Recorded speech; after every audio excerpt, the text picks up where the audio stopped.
కృపావాక్యం వింటున్న మీ అందరికీ ప్రభు పేరట వందనాలు. పరిశుద్ధ బైబిల్లో నుండి ఒక లేఖనాన్ని, ఒక లైన్ మనము చదువుకుందాము.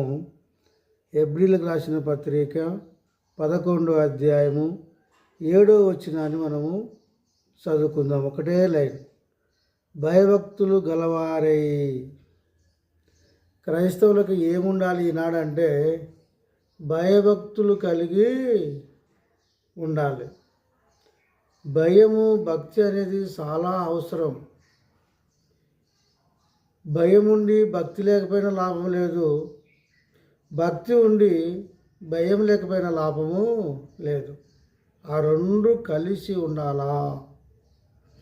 మనకి 2 చేతులు ఎంత అవసరమో, నడవడానికి 2 కాళ్ళు ఎంత అవసరమో, చూడడానికి 2 చెవులు ఎంత అవసరమో, వినడానికి 2 చెవులు ఎంత అవసరమో, 2 కళ్ళు ఎంత అవసరమో, అలాగే మనకి ఈ 2 అవసరం. దేవుని నమ్ముకున్న ప్రతి ఒక్కరికి భయము, భక్తి గలవారై ఉండవలను. చాలామందికి దేవుడు అంటే మంచి భక్తి.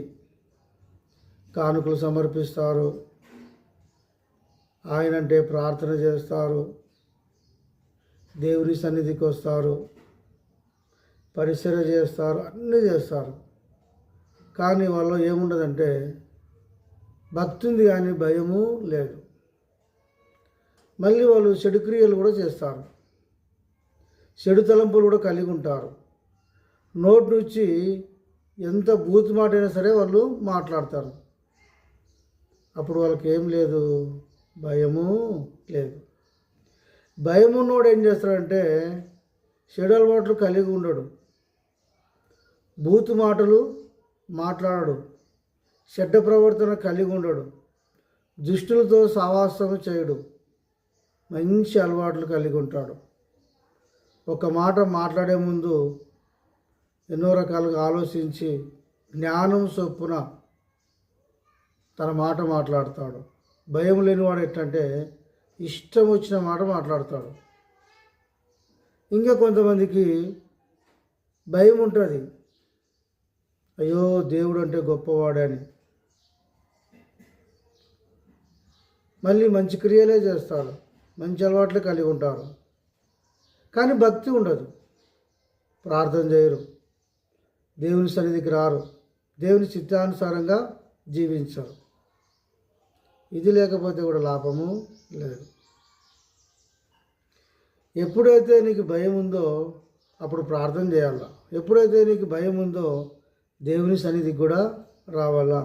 నమ్మకంగా ప్రభు మార్గంలో వర్ధిల్లుతుండాలా. దేవుని బిడ్డలతో సావాసం చేస్తూ ఉండాల.